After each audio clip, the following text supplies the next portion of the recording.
فرزند زہرا یہ حالات برے ہیں۔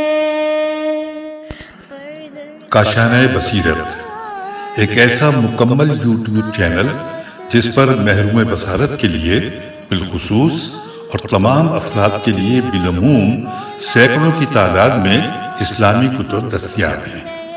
لہذا گزارش ہے کہ آپ اپنی ذمہ داری نبھاتے ہوئے کاشانہ بصیرت کو سبسکرائب کرنے کے ساتھ ساتھ بیل آئیکن کو پریس کیجیے تاکہ آپ علم کے حصول کے ساتھ ساتھ مذہب اہل بیت کی اشاعت میں بھی اہم کردار ادا کرتے رہیں۔ کاشانہ بصیرت۔ فرزند زہرا یہ حالات برے ہیں۔ بسم اللہ الرحمن الرحیم۔ السلام علیکم۔ یہ کتاب آپ کے لیے کاشانہ بصیرت کی یوٹیوب چینل کی جانب سے ریکارڈ کی جا رہی ہے۔ نام کتاب حکمت عبادات، مصنف آیت اللہ جوادی عاملی۔ اب ہم کتاب کا پارٹ نمبر 3 پڑھیں گے۔ پہلا باب عبادات کی حکمتیں، صفحہ نمبر 43، معرفت اور شہود کی نعمت۔ شہود اور معرفت کی نعمت سے بڑھ کر کوئی نعمت نہیں ہے۔ جو انسان اس کائنات کی حکمت کا مشاہدہ کرتا ہے وہ دنیا کی کسی اور لذت سے لطف اندوز نہیں ہوتا۔ جو شخص یقین کی منزل تک پہنچ جائے وہ اس کائنات سمیت اپنے اور دوسروں کے باطن کا مشاہدہ کرتا ہے۔ ایسا شخص نہ تو خود پر بھروسہ کرتا ہے اور نہ ہی دوسروں پر، اور نہ ہی کسی غیر سے مدد کا طلبگار ہوتا ہے، کیونکہ وہ جانتا ہے کہ انسان ہو یا غیر انسان اس کے اندر ایسی کوئی چیز نہیں پائی جاتی ہے۔ اگر وہ اس مقام تک پہنچ جائے تو ہرگز اپنے محبوب کو نہیں چھوڑتا اور اس کی پرستش کرتا ہے۔ قرآن مجید ان لوگوں کو جو یقین کی نعمت سے مالا مال ہیں بڑے احترام سے یاد کرتے ہیں۔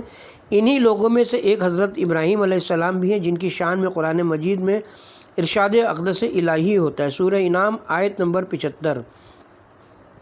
اور اس طرح ہم ابراہیم کو آسمانوں اور زمین کا نظام حکومت دکھاتے تھے تاکہ وہ اہل یقین میں سے ہو جائیں۔ ابراہیم یقین کی منزل تک پہنچے، اور اس وقت جب آپ کی بت شکنی کے جواب میں کہا گیا کہ اسے جلا دو اور اپنے خداؤں بتوں کی نصرت کرو، سورہ انبیاء آیت نمبر 18، تو آپ نے کسی پر بھروسہ نہیں کیا کیونکہ آپ اہل یقین میں سے تھے۔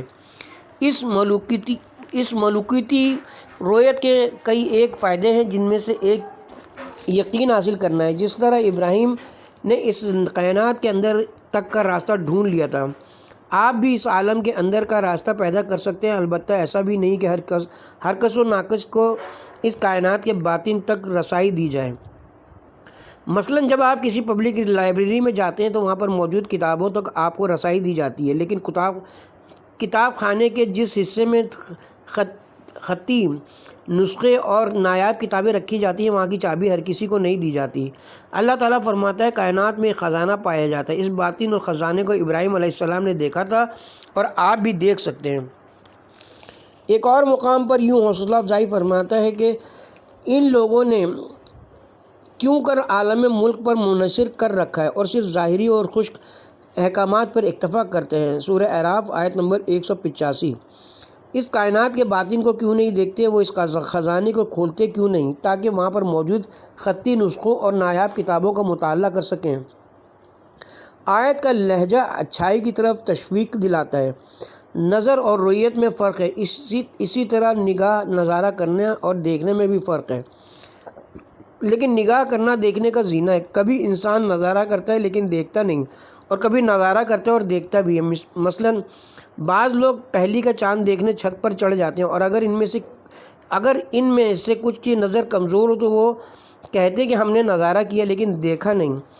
لیکن بعض لوگ نظارہ بھی کرتے ہیں اور دیکھتے بھی ہیں، یعنی ان کی نظریں رویت تک پہنچتی ہیں اور ان کی نگاہ دیکھنے پر ختم ہو جاتی ہے۔ اللہ تعالیٰ اس آیت مجیدہ میں ہمیں تشویق دلانے کے ساتھ ایک گروہ کی سرزنش بھی کرتا ہے، وہ اس کائنات کے باطن کا نظارہ کیوں نہیں کرتے ہیں، کائنات کے وجود کو کیوں نہیں دیکھتے ہیں۔ اگر رویت اور دیکھنا ممکن نہ ہوتے تو اللہ تعالیٰ ہمیں اس بات کی دعوت ہی نہیں دیتا۔ انبیاء کرام علیہ السلام اور دنیا کا باطن۔ انبیاء کرام علیہ السلام عام سیاست دانوں کی طرح نہیں تھے کہ انہیں ڈرا دھمکا کر یا لالچ دے کر اپنے موقف سے ہٹایا جاتا۔ تاریخ کی کسی کتاب میں ہمیں یہ نہیں ملتا کہ کسی نبی کو لالچ یا کسی چیز کی پیشکش بھی کی گئی ہو، کہ کسی بھی پیغمبر سے یہ نہیں کہا گیا کہ اتنے پیسے لو اور اپنے موقف سے دستبردار ہو جاؤ، یا فلاں فلاں جنسی خواہشات کے بدلے خاموشی اختیار کرو۔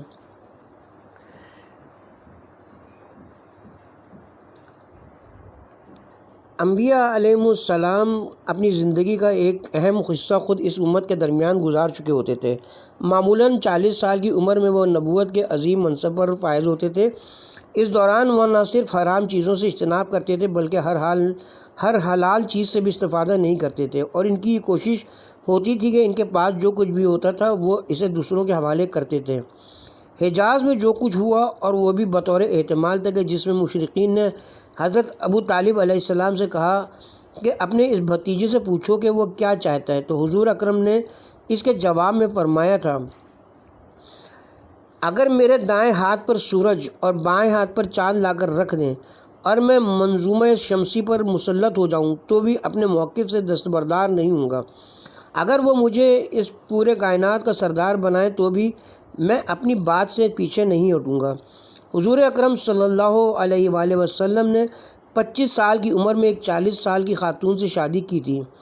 بحر الانوار جلد نمبر 16 صفحہ نمبر 12۔ لہٰذا کوئی آپ کو جنسی خواہشات کی تکمیل کے وسائل کی فراہمی کے لالچ دینے کا سوچ بھی نہیں سکتا تھا۔ اسی طرح تمام انبیاء علیہم السلام بھی ایسے ہی تھے۔ اسی مکتب انبیاء علیہم السلام کا ایک شاگرد رہبر کبیر انقلابی اسلامی بھی تھے۔ کسی کو یہ جرت نہیں ہوئی کہ وہ آپ کو کسی قسم کے لالچ کی پیشکش کر سکیں، اگرچہ آپ کو ڈرانے دھمکانے کی کوشش کی گئی تھی، لیکن آپ نے ان کی دھمکیوں کے مقابلے میں نبوت اور امامت کے اس بے قرار سمندر کی ایک موج کی طرح ڈٹے رہے۔ حضرت صالح علیہ السلام کے بارے میں قرآن مجید میں ارشاد اقدس الہی ہوتا ہے کہ فسادی سرداروں نے حضرت صالح کی قوم سے کہا، آپس میں اللہ کی قسم کھاؤ کہ ہم رات کے وقت صالح اور ان کے گھر والوں پر ضرور شب خون ماریں گے، پھر ان کے وارث سے یہی کہیں گے کہ ہم ان کے گھر والوں کی ہلاکت کے موقع پر موجود ہی نہ تھے۔ سورہ نمل آیت نمبر 49۔ اسی طرح دیگر انبیاء کرام کو بھی اس قسم کی دھمکیوں کا سامنا تھا، لیکن انہیں کسی قسم کا لالچ دینے کی کوشش نہیں کی جاتی تھی، کیونکہ انبیاء کرام کچھ اس طرح زندگی گزارتے تھے کہ وہ کائنات کے باطن کو دیکھتے تھے، اور جو کائنات کے باطن کو دیکھتا ہے وہ کسی مردار سے دل لگی نہیں کرتا، کیونکہ دنیا کا باطن ایک مردار ہے۔ جو شخص عبادات کے احکام و آداب کا خیال رکھتے ہوئے اسرار عبادات کے ایک گوشے کی معرفت حاصل کر لیتا ہے، وہ اس کائنات کے کچھ اسرار کو بھی جان لیتا ہے جو جیفا کے سوا کچھ نہیں ہے۔ دنیا سے مراد زمین، آسمان، صحرا اور دریا نہیں ہے، یہ تو اللہ کی نشانیوں کے مظاہر ہیں۔ اسی طرح کھانے پینے اور سونے کا نام بھی دنیا نہیں ہے، بلکہ یہ کائنات کے نظام کے قوانین میں سے ہیں۔ اسی طرح ہر وہ چیز جو انسان کو خدا سے دور کر دے، نیز وہ ابہام، باطل خیالات، تعلقات اور اس قسم کی خواہشات، یا فلاں مال میری ملکیت ہو یا فلاں چیز سب سے پہلے مجھے مل جائے، یہ دنیا ہے جس کا باطن مردار ہے۔ اولیاء الہی علیہم السلام اور دنیا کا باطن۔ امیر المومنین امام علی علیہ السلام فرماتے ہیں، دنیا مردار ہے، اور جو مردار کو کھانا چاہے گا اسے کتوں کے حملے برداشت کرنے ہوں گے۔ دنیا مردار ہے اور اس کے چاہنے والے کتے ہیں۔ بحر الانوار جلد نمبر 87 صفحہ نمبر 289۔ آپ ایک اور مقام پر فرماتے ہیں کہ میں نے دنیا کو 3 بار طلاق دی ہے، اب اس کی طرف رجوع نہیں کیا جا سکتا۔ ان کلمات سے آپ کی مراد یہ نہیں کہ کھانے پینے، سونے، کھیتی باڑی کرنے، عدل و انصاف کے مطابق مسلمانوں کے امور نپٹانے کو 3 طلاقیں دی ہیں، بلکہ آپ مقام و منصب طلبی، حرام خوری اور ظلم و جبر جیسی برائیوں کو 3 طلاقیں دے چکے تھے۔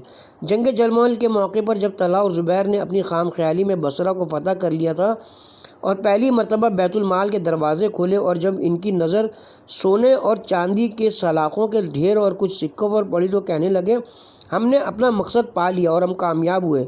لیکن اس کے بعد جب امیر المومنین امام علی علیہ السلام کے سپاہیوں نے حملہ کرتے ہوئے بصرہ کو ان سے واپس چھین لیا اور امیر المومنین علیہ السلام بیت المال میں داخل ہوئے، تو آپ نے سونا اور چاندی کے پہاڑ کے سامنے کھڑے ہو کر کہا، اے سونا اے چاندی، اے زرد، اے سفید، تم مجھے دھوکہ نہیں دے سکتے ہو، کیونکہ میں تمہاری پوری دنیا کو 3 طلاقیں دے چکا ہوں۔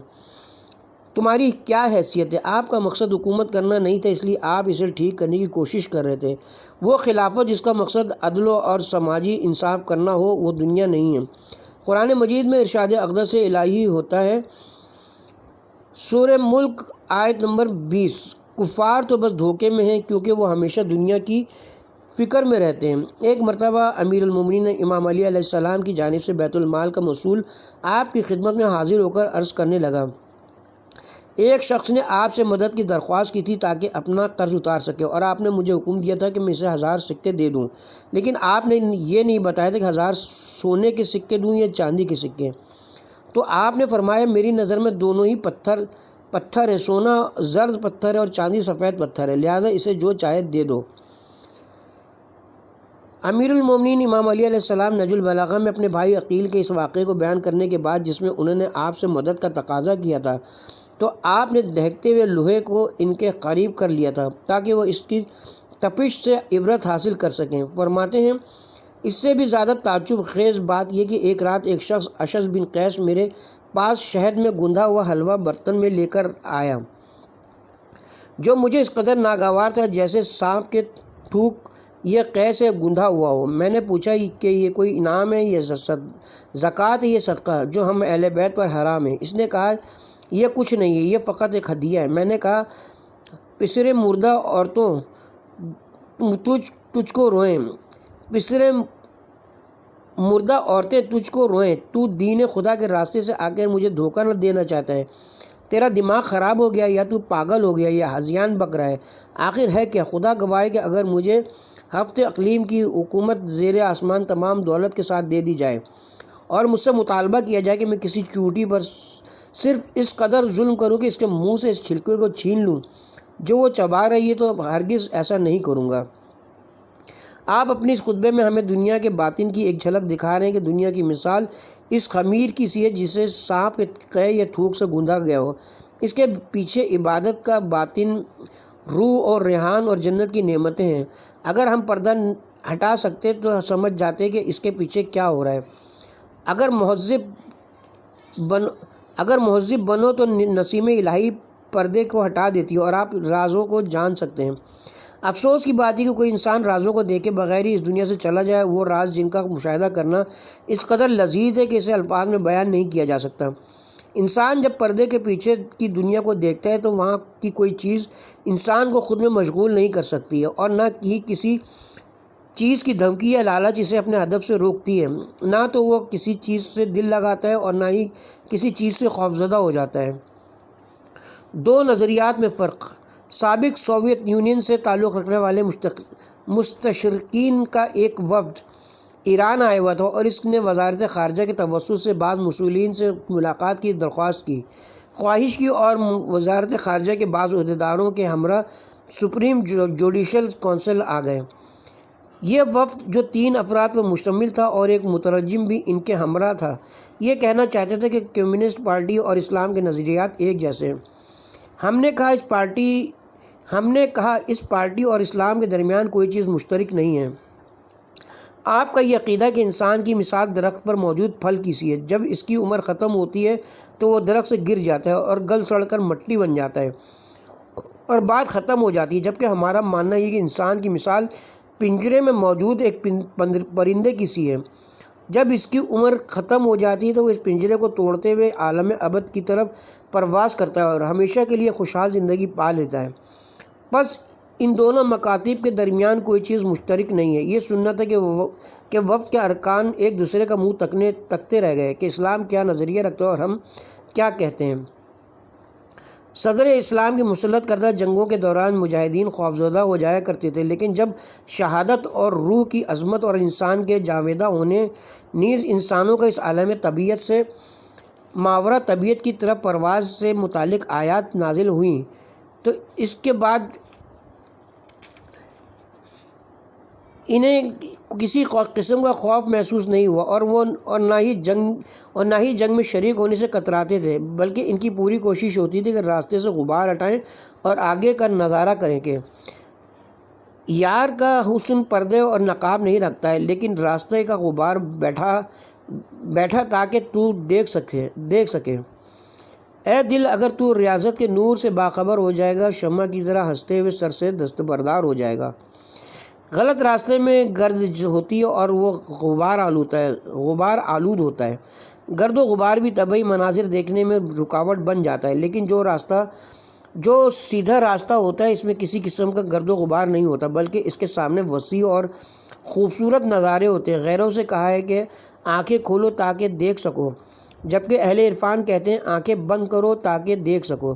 بہت ساری چیزوں سے چشم پوشی کرو تاکہ تمہارے دل کی آنکھ کھل سکے۔ اپنے کانوں کو نامحرموں کی آوازیں سننے سے بند رکھو تاکہ اپنے دل کے کان سے ملکوتی دلوں کو مطمئن کرنے والی روح پرور آواز سن سکو۔ اگر جنت میں بہشتی قاریوں کی آواز سننا چاہتے ہو تو دنیا میں اپنے کانوں پر توجہ دینے ہوگی۔ جیسا کہ امیر المومنین امام علی علیہ السلام فرماتے ہیں، حضرت داؤد علیہ السلام اہل جنت کے قاری ہیں۔ نہج البلاغہ خطبہ نمبر 160۔ عالم ملک و ملکوت۔ ملکوت یعنی باطن اور ملک یعنی ظاہر۔ جہاں پر ذات سبحان رہتی ہے وہ ملکوت کی جگہ ہے، اور جہاں ملک کی باتیں ہوتی ہیں وہ تبارک الذی بیدہ الملک کی جگہ ہے۔ ملک اور ملکوت کے درمیان ظاہر اور باطن کی طرف فرق ہے۔ سورہ ملک آیت نمبر 1۔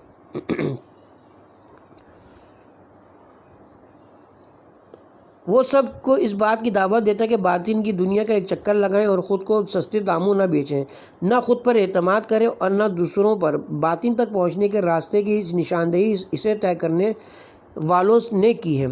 شیخ مفید امام محمد باقر علیہ السلام یا امام جعفر صادق علیہ السلام سے روایت کرتے ہیں کہ بربادی اس قوم کے لیے جو اللہ کے دین کی خدمت نیکی کے حکم اور برائی سے روکنے کے ذریعے نہیں کرتی، اور آپ نے فرمایا جو شخص لا الہ الا اللہ کہتا ہے وہ آسمانی ملکوت میں ہرگز داخل نہیں ہو سکے گا یہاں تک کہ وہ اپنے اس قول کو نیک عمل کے ساتھ مکمل نہ کرے، کیونکہ عمل کے بغیر قول ناقص ہوتا ہے اور عمل ہی قول کو مکمل کرنے والا ہے، اور جو اللہ کے دین کا عوض ظالم کی مدد اور اطاعت کر کے دینا چاہتا ہے اس کا کوئی دین نہیں ہے۔ کیا یہ مسئلہ ہمیں عبادت کی حکمت کی طرف دعوت نہیں دیتا؟ ہمیں لا الہ الا اللہ کی حکمت کی طرف رہنمائی نہیں کرتا؟ کیا ہر کوئی عالم ملکوت پر پہنچ جاتا ہے؟ جو شخص عالم ملکوت سے آشنائی حاصل کرے تو چونکہ ملکوت یقین آور ہے، پھر وہ شک و تردد کا شکار نہیں ہوتا اور کسی بھی بات پر شک نہیں کرتا۔ ملکوت کی رویت سے محرومی۔ جناب عمار یاسر فرماتے ہیں ہم بنو امیہ کی حکومت کے خلاف جنگ میں کسی قسم کے شک و تردد کا شکار نہیں۔ انہوں نے امیر المومنین علیہ السلام سے عرض کیا، یا علی، اگر میں یہ سمجھوں کہ خدا کی رضا اس میں ہے کہ اس تلوار کو میں اپنے سینے میں گھونپ کر دوسری طرف پار کر دوں تو میں خود اپنے ہی ہاتھوں خود کو قتل کر دوں گا۔ نیز نہج البلاغہ میں امام علی علیہ السلام فرماتے ہیں جب سے خدا نے مجھے حق دکھلایا ہے میں کبھی شک کا شکار نہیں ہوا۔ جو شخص سورہ ہود آیت نمبر 1 کی منزل پر فائز ہوتا ہے وہ شک نہیں کرتا۔ اگر کوئی شخص شک و تردد کا شکار ہوتا ہے تو اس لیے کہ اسے ملکوت کا راستہ نہیں ملا ہے۔ وہ ظاہری عبادت تو کر رہا ہے مگر عبادت کی حکمت تک نہیں پہنچا ہے۔ عبادت کی حکمت ملکوت تک راستہ پیدا کرنے سے عبارت ہے، اور ملکوت کا مشاہدہ یقین کے ساتھ ہوتا ہے، اور اس کائنات میں یقین سے بڑھ کر قیمتی چیز کوئی نہیں ہے۔ اللہ تعالیٰ صرف اپنے خاص بندوں کو یقین کی منزل پر فائز کر دیتا ہے، نہ کہ ہر کسی کو۔ کیا اس وقت حضرت ابراہیم علیہ السلام موجود ہوتے تو وہی باتیں جو انہوں نے اس علاقے کے بت پرستوں سے کہی تھی وہ ہم سے نہیں کہتے؟ کیا وہ یہ نہیں کہتے کہ طف ہے تم پر اور جن کو تم خدا کے سوا پوچھتے ہو ان پر بھی؟ سورہ انبیاء آیت نمبر 67۔ کیا ہم اپنی خواہشات کے مطابق نہیں چلتے ہیں؟ کیا کوئی ہماری تعریف کرے تو ہم خوش نہیں ہوتے؟ کیا کوئی ہم پر تعمیری تنقید کرے تو ہمیں برا نہیں لگتا؟ ہم اپنے آپ سے کتنی محبت کرتے ہیں، اور وہ بھی جھوٹی محبت۔ ہم خود پرست ہیں یا نہیں؟ کیا اس وقت حضرت ابراہیم علیہ السلام موجود ہوتے تو ہم سے یہ نہیں کہتے طف ہو تم پر اور تمہاری ان نفسانی خواہشات پر جن کی تم پوجا کرتے ہو؟ اگر ہمیں ملکوت کا راستہ مل جائے تو ہم اپنے اندر کا بھی جائزہ لیتے اور اگر ہم اپنے اور دوسروں کے اندر دیکھ لیں تو پھر ایک لمحے کے لیے بھی کسی غیر خدا پر بھروسہ نہیں کر سکتے، پھر اس وقت ہم ابراہیم خلیل اللہ کا شیعہ کہلا سکتے ہیں۔ ابراہیم خلیل اللہ کے حقیقی پیروکار آپ پر ایمان لانے والے مومنین و مومنین ہیں۔ اس کو دوبارہ پڑھتے ہیں۔ ابراہیم خلیل کے حقیقی پیروکار آپ پر ایمان لانے والے مومنین اور وہ مومنین ہیں جو خاتم الانبیاء صلی اللہ علیہ وآلہ وسلم پر ایمان لا چکے ہیں۔ اس موقع پر انسان درج ذیل آیت مجیدہ کی روشنی میں سورہ اعراف کی آیت نمبر 185 خدا کی دعوت کو لبیک کہتا ہے اور ملکوت عالم کا راستہ ڈھونڈ لیتا ہے۔ محاسبہ نفس، انسان کو کبھی بھی اپنے نفس سے غافل نہیں ہونا چاہیے۔ ہم اپنے جس عمل سے بھی چاہے جتنا بھی چھوٹا کیوں نہ ہو، اگر باطل کو تقویت پہنچائیں گے تو اتنا ہی خدا سے دین سے دور ہوتے جائیں گے۔ اللہ تعالیٰ فرماتا ہے، قرآن مجید ہمارے ہونٹوں پر بھی نظر رکھتا ہے کہ خدا نہ خواستہ ہم اپنے ہونٹوں کو کچھ اس طرح ہلائیں کہ جس سے کسی کو تکلیف پہنچے یا اس سے کسی کی تحقیر ہو جائے۔ اسی طرح ہماری آنکھوں کی حرکات اور دیکھنے کے انداز کا بھی جائزہ لیا جاتا ہے۔ پس ہمیں اپنے نفس کے محاسبے سے غافل نہیں ہونا چاہیے۔ جس لمحے ہم باطل کی مدد کر رہے ہوتے ہیں اس وقت خدا کے دین سے غافل ہو جاتے ہیں، کیونکہ خدا کے دین کی کسی بھی باطل کے ساتھ بنتی ہی نہیں ہے۔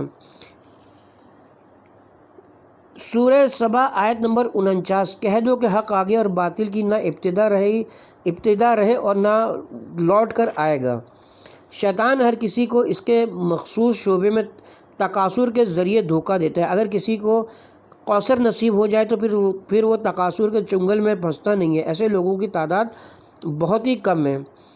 مولانا رومی، اگر تمہارے کاندھوں پر عائد بوجھ کانٹے ہیں تو بھی تمہارے اپنے بوئے ہوئے ہیں، اور اگر حریر ہے تو اسے بھی خود ہی بنایا ہوا ہے۔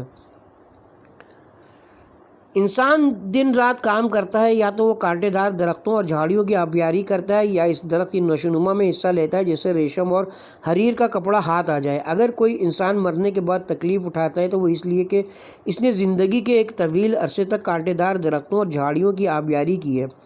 بد زبانی، گالم گلوچ، قلم کا غلط استعمال، لوگوں کو تکلیف پہنچانا، یہ سب کے سب کانٹے ہیں۔ گناہ اور ظلم کی مثال اس پانی کی سی ہے جسے وہ کانٹے دار درختوں کی جڑوں میں ڈالتا ہے۔ جب وہ حقیقت تک پہنچتا ہے تو سمجھ جاتا ہے کہ ان درختوں کے تمام کانٹے اس کے لیے ہی اگائے گئے ہیں۔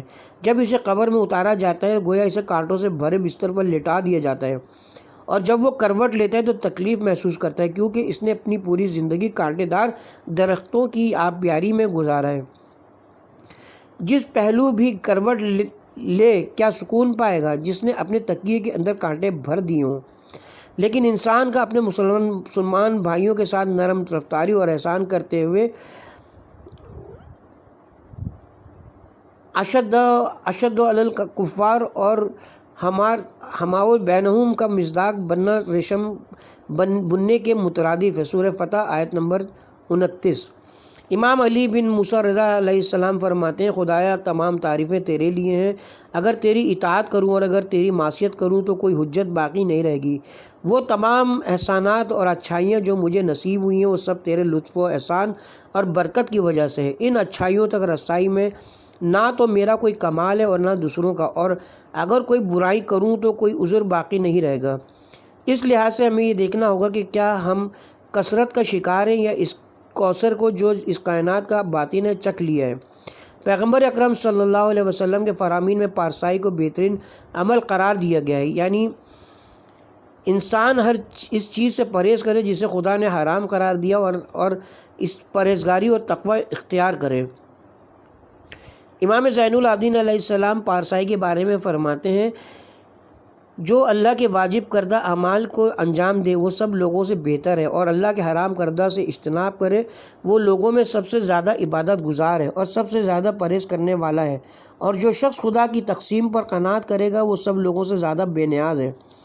کیونکہ گناہ در حقیقت اپنے محبوب کے خلاف قیام کرنا ہے، لہٰذا انسان کو کبھی گناہ نہیں کرنا چاہیے، اور یہ صرف جنت کے خوف سے نہیں کیونکہ یہ غلاموں کی عبادت ہے، اور گناہ نہیں کرتے ہیں، بلکہ گناہ کا باطن شعلہ اور گندگی کے علاوہ کچھ نہیں ہے۔ توحیدی وصیت۔ امیر المومنین امام علی علیہ السلام کے سر مبارک پر ضربت لگنے کے بعد آپ نے ایک وصیت کی جو صرف امام حسن علیہ السلام اور امام حسین علیہ السلام کے لیے نہیں بلکہ تمام مسلمانوں کے لیے ہے۔ اس وصیت نامے کی بعض جگہوں پر آیا ہے کہ یہ وصیت آپ اور ان تمام لوگوں کے لیے ہے جن تک یہ وصیت پہنچ جائے۔ کسی بھی چیز کو خدا کا شریک قرار نہ دینا، جو کام خدا کا ہے اس کی نسبت کسی غیر کی طرف نہ دینا کیونکہ یہ شرک ہے۔ مشرکین خدا کے کاموں کو اس کے غیر سے منسوب کرتے تھے، نہ یہ کہ ایک حصے کو خدا کے لیے اور دوسرے حصے کو غیر خدا کے لیے انجام دیتے تھے، کیونکہ یہ عمل شرک نہیں ہے بلکہ ریا ہے۔ عام طور پر مشرکین جن کاموں کی نسبت خدا کی طرف دیتے تھے انہی کاموں کی نسبت غیر خدا کی طرف بھی دیتے تھے۔ وہ خدا کی عبادت کرنے کی بجائے بتوں کی عبادت کرتے تھے۔ مثلا شرک کے عنوان سے عبادت کرنے میں ان کا یہ عقیدہ تھا کہ ایک مبدع نے اس کائنات کو خلق کیا جو خدا ہے اور دوسرا مبدع کائنات کے امور کی نگرانی کرتا ہے۔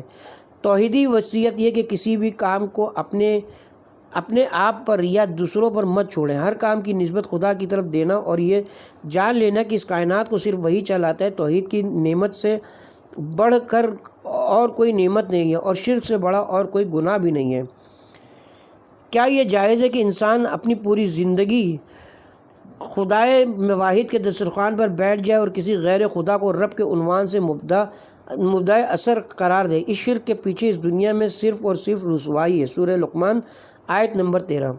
امیر المومنین امام علی علیہ السلام اپنے وصیت نامے کے ایک اور حصے میں فرماتے ہیں، توحید کے بعد پیغمبر اکرم صلی اللہ علیہ وسلم کی رسالت کی حفاظت کرنا اور وحی الہی نیز آپ کی نبوت کا احترام کرنا، آپ کے اخلاق اور آداب کا پاس رکھنا، پیغمبر اکرم سے منقول باتوں کا احترام کرنا اور آپ کے لائے ہوئے دین کو ضائع مت کرنا۔ آپ نے توحید، نبوت اور دین الہی کے بارے میں اپنی سفارشات بیان کرنے کے بعد فرمایا، ان دونوں ستونوں کو تھامے رکھنا، پہلا ستون توحید اور دوسرا نبوت کے چراغ کو ہمیشہ روشن رکھنا اور اسے بجھنے نہ دینا۔ اس کے بعد آپ نے فرمایا، میں کل تمہارا یار و مددگار تھا اور آج جب کہ بستر شہادت پر لیٹا ہوا ہوں تمہارے لیے درس عبرت ہوں، اور کل تم سے جدا ہو جاؤں گا اور دنیا کو الوداع کہہ دوں گا۔ مجھے دیکھ کر یہ سمجھ جاؤ کہ طاقت، تندرستی، دولت سمیت کوئی چیز پائیدار نہیں ہے اور کوئی بھی شخص اس دنیا میں ہمیشہ رہنے والا نہیں ہے۔ موت ایک ایسی چیز ہے جس کا میں سالہ سال انتظار کرتا رہا ہوں۔ میں موت سے اس سے کہیں زیادہ محبت کرتا ہوں جتنی محبت بچہ اپنی ماں کی چھاتی سے کرتا ہے۔ ابدی ٹھکانہ اور شوق ملاقات۔ امیر المومنین امام علی علیہ السلام نے اس موقع پر جناب کلثوم علیہ السلام سے فرمایا، اگر تم وہ کچھ دیکھ لیتی جو میں دیکھ رہا ہوں تو تم گریہ نہ کرتی۔ جناب ام کلثوم نے عرض کیا، آپ کیا دیکھ رہے ہیں؟ فرمایا، میں دیکھ رہا ہوں ملائکہ اور انبیاء کرام سلام اللہ علیہ سب صفیں بنائے انتظار میں کھڑے ہیں تاکہ میرا استقبال کر سکیں۔ اس بات پر تو گریہ نہیں کیا جا سکتا۔ کربلا کے تاریخی سفر کے دوران امام حسین علیہ السلام کی ایک گفتگو بھی اسی مضمون کی تائید کرتی ہے۔ میں اپنے اجداد بابا اور اپنے بھائی کے دیدار کا مشتاق ہوں، جس طرح حضرت یعقوب علیہ السلام اپنے فرزند یوسف سے ملاقات کے مشتاق تھے۔ میں بھی اپنے نانا، بابا، ماں، بھائی اور دیگر انبیاء کرام علیہ السلام سے ملاقات کا مشتاق ہوں۔ آپ اپنے اس بیان سے یہ سمجھانا چاہتے ہیں کہ ہم موت سے ڈرتے نہیں ہیں، اس لیے میں ناموافق لوگوں کو چھوڑ کر اپنے ہم خیال لوگ جو انبیاء کرام علیہ السلام کے پاس جا رہا ہوں۔ رسول اکرم صلی اللہ علیہ وآلہ وسلم کی زندگی کے آخری ایام میں آپ کو جو حالات درپیش تھے ان میں سے ایک حکمت چھپی ہوئی تھی جس کے بعض اسرار آپ نے امیر المومنین علیہ السلام سے بیان فرمایا۔ آپ حضرت علی علیہ السلام سے مخاطب ہو کر فرماتے ہیں، اے علی، جب مجھے موت آ جائے تو تم مجھے غسل دو اور کفن پہناؤ، تم مجھے بیٹھا دینا اور جو کچھ چاہو مجھ سے پوچھ لینا اور اسے لکھ لینا۔ کیا ان کا علم مرنے کے بعد ختم ہو جاتا ہے؟ کیا انہوں نے کسی مکتب سے علم حاصل کیا ہے جو مرنے کے بعد استاد نہیں بن سکتے؟ جو ایک ہی سانس میں 100 استادوں کا جتنا علم سکھاتا تھا، کیا مرنے کے بعد بھی ایسا ہی ہے؟ آپ گفتگو کو جاری رکھتے ہوئے فرماتے ہیں، اس وقت جن اسرار کے بارے میں چاہو مجھ سے پوچھ لو، اس وقت مجھ سے پوچھ لو کہ جاتے وقت آپ پر کیا گزری۔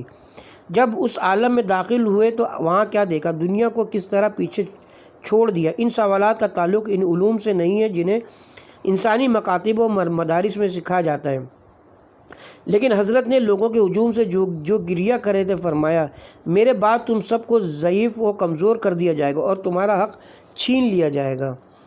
پیغمبر اکرم صلی اللہ علیہ وسلم اور قیامت کے اسرار۔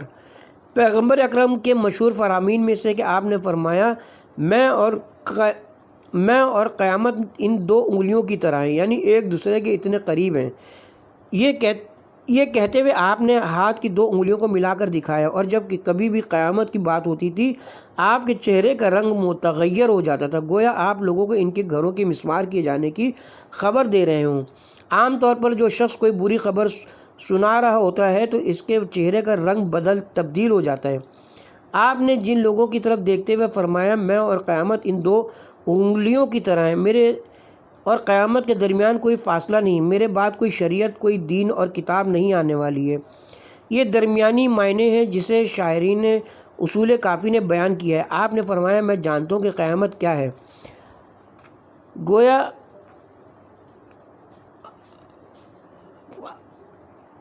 میں جانتا ہوں کہ قیامت کے دن کیا ہونے والا ہے، اور تم لوگ اس چیز سے غافل اور بے خبر ہو۔ قیامت کے دن ایک گروہ کو اندھا محشور کیا جائے گا، کیونکہ ان لوگوں کی آنکھیں کچھ ایسی چیزوں کو دیکھنے کی عادی ہو چکی ہوں گی جو قیامت کے دن نہیں ہوں گی۔ قیامت میں موجود چیزوں کو دیکھنے کے لیے مناسب آنکھوں کی ضرورت ہوگی جو ان کے پاس نہیں ہوگی، لہٰذا وہ کچھ نہیں دیکھ پائیں گے، بلکہ وہ اندھے، گونگے اور بہرے ہوں گے، کیونکہ وہاں نظام اور سسٹم ہی کچھ اور ہے۔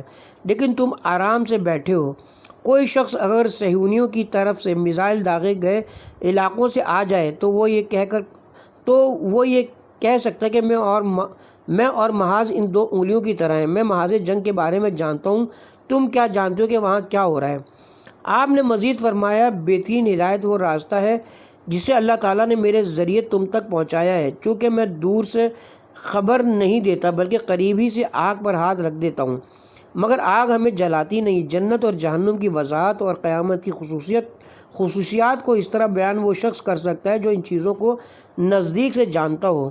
البتہ ہم سب اس مقام تک پہنچ سکتے ہیں جہاں یہ کہہ سکیں کہ مگر یہ کہ رسول اکرم صلی اللہ علیہ وسلم قیامت کے واقعے میں سب سے پہلے کی دو انگلیوں کی اس طرح ہیں، اور ہم آپ کے پیچھے پیچھے چلتے ہوئے قیامت کے ایک چھوٹے حصے کا مشاہدہ کر سکتے ہیں۔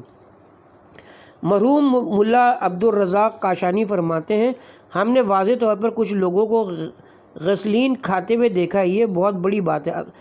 اللہ تعالیٰ قرآن مجید میں فرماتا ہے، جو لوگ حرام کھاتے ہیں جہنم میں ان کی غذا غسلین یعنی پیپ ہوگی، یعنی حرام کھانے کا باطن اندھیرا اور اسی طرح عبادت کا باطن نور ہے۔ سورہ حائقہ آیت نمبر 36 اور 37۔ مرحوم صدر المطالعین ملا سدرہ فرماتے ہیں، کچھ ایسے لوگ بھی تھے جو بات کرتے وقت لوگوں کے منہ سے آگ نکلتے ہوئے دیکھتے تھے، اور جب وہ خاموش ہو جاتے تھے تو تندور لگتے تھے۔ گناہ، فحاشی، غیبت، تہمت، توہین، بد زبانی، گندی باتیں، جملے کسنا، دوسروں کو تکلیف پہنچانا، یہ سب آگ ہیں جو لوگوں کے منہ سے نکلتی ہیں۔ یہ سب گناہ کا باطن ہے۔ اگر ہم اس مقام تک نہیں پہنچ سکتے جہاں ہم یہ کہہ سکیں کہ میں اور قیامت ایک دوسرے کے پہلو میں ہیں، تو کم از کم یہ تو کہہ سکتے ہیں کہ ہم اور قیامت کے بعض اسرار ایک ساتھ ہیں۔ اس کے ساتھ ہی ہم یہاں پہ اپنے پارٹ نمبر 3 کا اختتام کرتے ہیں۔